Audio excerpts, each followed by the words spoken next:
Olá, Bebel. Olá, Miguel, tudo bom? Henrique, satisfação estar de novo aqui, ao vivo, no Jornal da Fórum, né? Sempre é muito bom discutir um tema que é afeto a minha categoria, a mim, que é a educação. Né? Muito bom. Bebel, amanhã tem esse evento, né, dia 6 de março, eu vi que vocês estão organizando, né? O evento tem Assembleia Estadual dos Professores. Eu queria que você explicasse como é que está a situação dos professores no estado de São Paulo, como é que vai ser esse ato, qual é a pauta principal, as pautas principais desse ato, como é que está a luta de vocês aí no estado de São Paulo? Então, Miguel, a nossa pauta, por óbvio, a gente começa pelo salário, né? O Estado de São Paulo não cumpre o piso salarial profissional nacional, que está um pouco acima dos R$ 5.000, que não é nenhum absurdo, né? Ele não cumpre. O que, na verdade, o governo Tarcísio faz é exatamente dar uma bonificação para quem ganha abaixo do piso, né? Ganhou um pouquinho acima, já não ganha nada, né? Então, acaba que ele não transforma em reajuste, né? Então, seria importante dar os 5,4% e você teria uma repercussão na carreira, portanto, de fato, valorizaria. Né? Então, não tem uma política de valorização. Mas, para além da luta pelo piso, nós temos uma luta, né, contra essa reforma administrativa que entrou em dezembro de 2025 na Assembleia Legislativa e que desde esse tempo eu estou denunciando. Olha, gente, vem uma reforma administrativa. Se todas foram ruins, essa vem para acabar de vez. Não está bom o que o governo Tarcísio fez. O governo Tarcísio reduziu as verbas da educação. O governo Tarcísio precarizou, né? Mudou regras de atribuição de aulas. Esse último ano foi uma avalanche, né? Como é que eu diria, de leis, né? Que humilhou muitos professores, transformou o professor em professor farol, né? O professor que estivesse no verde, ok, ele fica na escola, no amarelo fica a cargo do diretor, tá certo? E no vermelho, automaticamente ele sai da escola, se for efetivo ou estável pela categoria F. Mas se for admitido em caráter temporário, sumariamente demitido. Né? Então, quer dizer, é uma situação de um assédio da lei sobre os professores, né? Mas não bastasse também a pressão sobre os professores nas salas de aulas. E mais ainda, esse PL que eu acabei de dizer, que ele vai, na verdade, concretizar tudo isso que já tem sido acontecendo. Porque o que passa na cabeça do governador e dos representantes dele na Assembleia Legislativa? Eu estou evitando falar do secretário ou dos secretários, exatamente porque a política é do governo Tarcísio, tá certo? Não vem dizer que é uma coisa do FEDER, porque se eu derrubar o FEDER, digamos que cai o FEDER, o secretário, Renato FEDER, ele vai colocar outra com a mesma linhagem. É uma questão de linhagem, é uma questão de concepção que eles têm, né, de Estado. E o Estado, para eles, não tem que ter papel nenhum naquilo que é o atendimento direto com a população. Então, quando você fala em educação pública de qualidade, eles, né, e bota aluno para avaliar professor, né, eu quero perguntar, peraí, eu levei tantos anos para me formar professora, né? Eu tive 4 anos na faculdade, depois, por óbvio, veio a minha prática nas salas de aulas para ter, né, avaliação, ela não é qualquer instrumento, ela é um instrumento formativo, diagnóstico, é assim, para um diagnóstico assim que não virou um instrumento punitivo, punir, né? E eu acho que para ter reajuste tem que fazer avaliação. Ele não faz avaliação para o salário dele. Para o salário dele não tem avaliação. Mas para os nossos salários tem avaliação. Então, acredito que nós vamos ter amanhã na praça uma categoria, primeiro, de desempregados. Você fala, mas vai ter greve de desempregados? Seria muito justo que tivesse. E digo por quê? Porque se foram desempregados por causa da legislação da atribuição de aula que os desempregou. E, na verdade, acabou levando a essa situação. Esse PL, que eu falo, 1316/2025, ele tem como cereja do bolo avaliação de desempenho, né? Se você faltar 2 aulas, você perde o dia todo, você tem um desconto do dia todo, não das 2 aulas que você teve, tá certo? E, ao mesmo tempo, eles promovem uma remoção, né? Que não é uma remoção nos termos que a gente sempre teve, por pontuação, porque, enfim, fez cursos, então você passa por um processo de uma remoção, ela passa pelo processo de avaliação, e se não atende, né, as metas que são impostas de cima para baixo pela Secretaria do Estado da Educação, você é removida ou para outra escola e, no caso de ser com categoria O, que é temporário, portanto, temporário por quê? Porque não chamam, né, não os chamam para torná-los, né, efetivo, com dignidade na sua contratação, estes são sumariamente demitidos. Mas é muito ruim também para quem é efetivo, que são os concursados, porque eles saem das suas escolas e ficam rodando escolas, né? E ficam chamados adidos. Então, você fica com uma jornada menor, né? E com perspectiva de uma aposentadoria muito menor. Então, isso é, na verdade, uma afronta, né? A mais importante categoria, né? Eu acho que é a mais importante. Nós formamos todos os demais profissionais, eles se formam. Nós temos na nossa essência, né, a relação nossa com os nossos estudantes, e até isso, né, de certa forma, tratado como algo meio que à parte, né, do processo educacional, e de fora, ou seja, de cima para baixo, vem então esse pacotaço que deveria estar em tramitação por articulação, enfim, por pressão lá na Lesp. A gente conseguiu, né, segurar, jogar para mais uma audiência pública, depois para começar o debate. Mas a minha esperança é que até a audiência pública a gente consiga mostrar uma força. Ou a gente gostaria muito que fosse retirado esse PL, né? É central o nosso salário, mas central também são as nossas condições de trabalho. Se isso não levar em conta que o adoecimento nosso, né, que eles falam do absenteísmo, secretário executivo exagerado, não foram dadas 20 milhões de aulas. Tá, mas vocês vão resolver com remédio amargo? Como é que vocês vão tratar? Porque o remédio não é a demissão. O remédio, eu até acho que uma avaliação diagnóstica permite você dar um curso de trabalhar a formação continuada.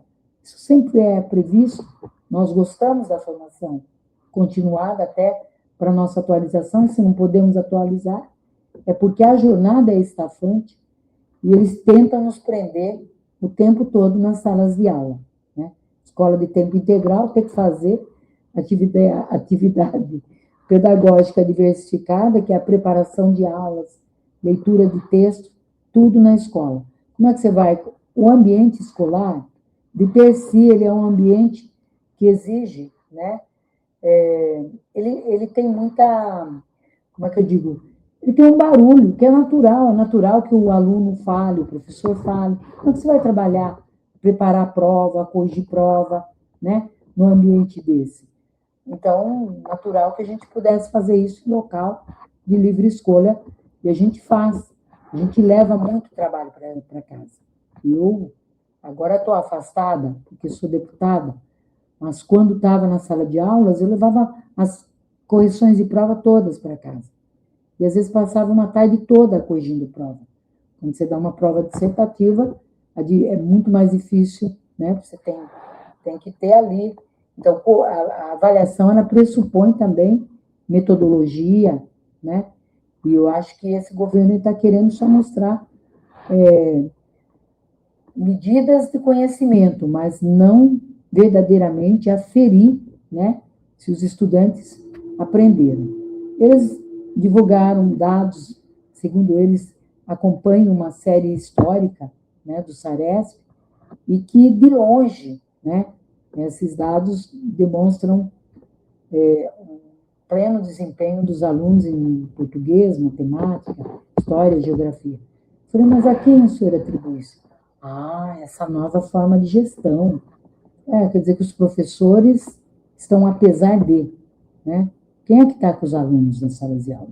A gestão ou os professores? Os professores. Então, ainda assim, com tudo isso, o senhor ainda vê um resultado e o senhor não atribui isso para os professores. O senhor não vai dar nenhum, como é que eu falo? Nenhum elogio para os professores. Elogios, o senhor acha que é por causa do cabestro? O senhor acha que é por causa da dureza ou é compromisso dos professores para com os estudantes? Eu tenho claro comigo que sim. Porque como professora, quando tinha alunos com dificuldades de aprendizagem, eu os levava para minha casa para sanar, para até eles acompanharem a sala de aulas. Mas isso não pode ser algo individual, tem que ser um projeto educacional. E aqui no estado de São Paulo, nós temos que ter uma revolução educacional. E não vai ser com o governo Tarcísio. Esse governo não está preocupado com a educação pública básica, né, que garanta uma sólida formação para que os estudantes vá para a universidade, vá para onde ele quiser ir, né? Ou ele vai para uma universidade, vai para uma FATEC, uma ETEC. Não. Ele não está preocupado. Ele está preocupado com a passagem e as notas, a estandardização, né, da avaliação, que está superado isso na minha avaliação, né? Porque você tem que levar as condições também, as condições de processo de aprendizagem. Os professores, eles são, né, aqueles que levantam cedo, são os boias-frias, né? Se a gente falava em boias-frias para os trabalhadores rurais, eu digo que eles hoje, eles têm e criaram a sua forma de organização, né? Lá eles trabalham, eles se alimentam daquilo que eles plantam e comem. Né? Um professor leva a marmita, se tiver um micro-ondas, pode ter certeza que os micro-ondas nós compramos com um rateio feito entre nós para poder comer uma comida quente ou não come. Ou se vai na cozinha, né, cria constrangimento com os cozinheiros. Então, é uma dificuldade, é um ambiente hostil, né, para o processo de ensino-aprendizagem, que deveria ser convidativo, né? Agora, veja, eles soltaram as notas do Saresp, né, do quinto e nono ano, né, do sexto e nono ano, mas não quiseram mostrar do ensino médio. Por quê? Porque teve uma evasão. O estado de São Paulo lidera essa evasão, os estudantes no ensino médio. Paraná, a mesma coisa, e Rio Grande do Sul, lideram. Tem no Brasil todo, mas aonde lidera a evasão de estudantes de ensino médio aqui no estado de São Paulo. Por quê? Porque, primeiro, o erro de tornar tempo integral o ensino médio. Tinha que ser lá no início. Começa com a educação infantil, vá para o ensino fundamental, até que, gradativamente, inclua-se. Você fala, mas você é contra como que eu digo, o tempo integral? Não, não sou contra. Eu só acho que nós estamos num país que ainda tem uma desigualdade educacional imensa. O presidente Lula tenta resolver isso com o pé de meia, com a rede de cursinhos populares, tá certo? Mas nós temos que resolver essa questão do aluno trabalhador. Eu fui aluna trabalhadora. E eu estudei, eu tinha um noturno, sabe o que fez o governo Tarcísio? Fechou o noturno. Para quem não pôde estudar em idade própria, no caso da educação de jovens e adultos, tá certo? Você pode ter aulas online, nós não queremos isso. Porque ele já não teve oportunidade de estudar em idade própria. Ele é o trabalhador que vai para o noturno e vai fazer um EJA, que é a educação de jovens e adultos. Mesmo assim, eles fecharam, se quiser, faz por videoconferência. Não, isso não é isso que nós queremos. Então, é um dia, manhã de muita luta.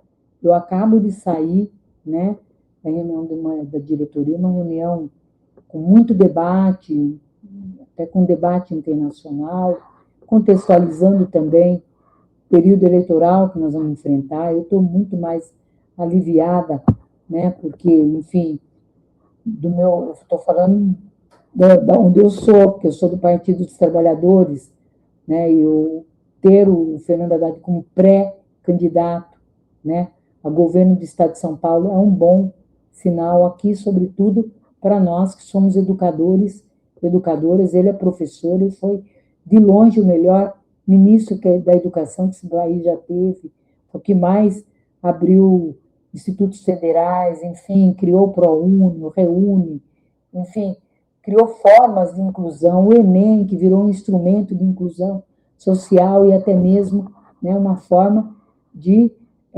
lidar com as cotas, né? 50% das vagas tem que ser destinada para os alunos oriundos das escolas públicas, entendeu? Então, eu acho que isso é um sinal positivo, mas uma conjuntura muito difícil. Nós sabemos que vamos enfrentar uma conjuntura também político-eleitoral muito difícil. Eu tenho muita...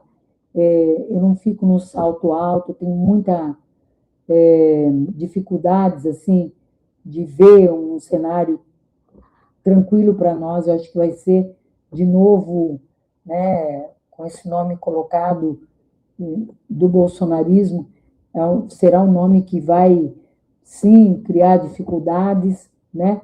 E nós temos muita entrega, mas não é isso que é a percepção popular, e nós vamos ter que cumprir um papel, né, importantíssimo. Então, o dia de amanhã, por óbvio, não vai deliberar sobre a eleição, mas debater sobre a eleição é o nosso dever. Eu não sou uma pessoa... Eu acho que a educação, você debate a educação, você debate tudo, mas também nos permite dizer, né, de que perfil nós pensamos, né, de governo nós pensamos para o Estado de São Paulo.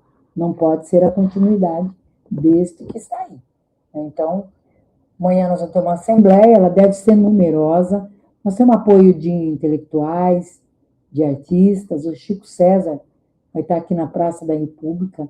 Nós queremos um tributo à educação, ao funcionalismo público e à sociedade paulista, né? Porque privatização da Sabesp, enfim, toda essa parafernália, né, de desmanche do Estado de São Paulo, não falo desmantelamento mais, não é nem Estado mínimo, é um desmanche, né, do Estado de São Paulo. Quer dizer, o governo Tarcísio entregou tudo para a iniciativa privada e muitos falam assim, por incompetência. São as duas coisas, a incompetência, mas também o compromisso que ele tem, né, com o setor privado. Acho que tem que, mas acredito que prover uma educação pública e serviço público de qualidade é papel do Estado. Portanto, né, nós vamos estar amanhã, como no dia 20, nós vamos estar no ato, né, do funcionalismo público também, lutando, né, para que a gente consiga reverter, né, essa situação.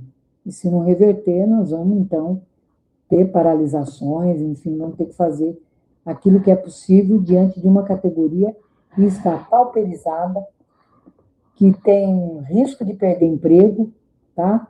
Mas eu disse agora na reunião, e vou dizer amanhã na Assembleia, Nós já tivemos um período que nem greve a gente podia fazer, né? E a gente venceu isso aí. Então, acredito que, novamente, nós vamos vencer, né? E vamos passar por ter uma passagem por esse triste momento que passamos, mas uma transição, talvez, para um governo que venha ao encontro dos anseios, né? Sim, uma escola pública de qualidade, laica, sem querer misturar civismo com militarismo, que para mim é uma cortina de fumaça para implantar o militarismo nas escolas, e ao mesmo tempo, né, a gente vai ver as estatísticas e vai ver também a forma como essas escolas funcionam, e a gente acaba vendo que, na verdade, é uma tentativa, né, de desqualificar uma escola que tem que ser de todos, para todos, né? E como disse inicialmente, com sólido conhecimento. Se a gente tiver lá, desde a educação infantil até o ensino médio, essa sólida formação que eu falo, com professores valorizados, com número adequado de alunos por sala de aulas. Tem professor que tem mais de 1.000 alunos, no caso, do sexto ao nono ao ensino médio, né? Dependendo do número de alunos por salas. Olha, gente, eu acredito que se a gente tiver todas as condições de trabalho, não precisa ficar fazendo isso com os professores. A resposta vem, a qualidade do ensino acontecerá. Ao contrário, você precisa trabalhar na chibatada e fazer de conta que o número, né, do Saresp subiu. Eu tenho dúvidas, né? Eu acho que a gente passa por um momento muito difícil, sobretudo pelas condições de trabalho e também pela dificuldade que os professores têm enfrentado, né, aqui no estado de São Paulo. Muito bem, professora, muito bem. A gente está chegando no finalzinho aqui do programa, tem 3 minutos. Queria só fazer a última pergunta sobre a questão do sindicato. A gente sabe que o sindicalismo no Brasil, no mundo inteiro, enfrenta essa crise, né? E os sindicatos de professores são um dos últimos bastiões de resistência sindical, não só no Brasil, nos Estados Unidos, no mundo inteiro. Como é que você está vendo a questão sindical no país, né? Eu estou falando isso porque é um sindicato muito importante, um dos últimos bastiões de resistência sindical no país. Como é que você está vendo a questão sindical no país? Se você vê que como é que a gente pode fazer avançar a questão sindical para melhorar a situação dos trabalhadores no país? Gostei da pergunta, Miguel. Eu acho que eu falei tanto e não falei da organização sindical. No congresso passado, último agora, nós lançamos um projeto sindical. A gente mantém a verticalização, porque tem que ser, a diretoria tem que ser eleita pelos seus, né, pela categoria que ela representa, ok, mas ela tem que ser, a educação ela tem que horizontalizar, não tem jeito, porque o trabalhador tem filho na escola pública, né? Todos têm filho na escola pública. Quando eu falo em horizontalizar, é ter os movimentos sociais junto conosco. E esse projeto de horizontalização prevê, tanto que a gente está organizando os comitês populares em todas as subsedes do Estado de São Paulo, da POS. Nós temos 96 subsedes. Nós podemos ter mais que 96 comitês, porque as nossas subsedes ela tem uma nucleação. Ela está aqui, eu tenho uma subsede, eu tenho mais 6 ou 7 municípios que nos rodeiam, né? E, portanto, vai nuclear tudo.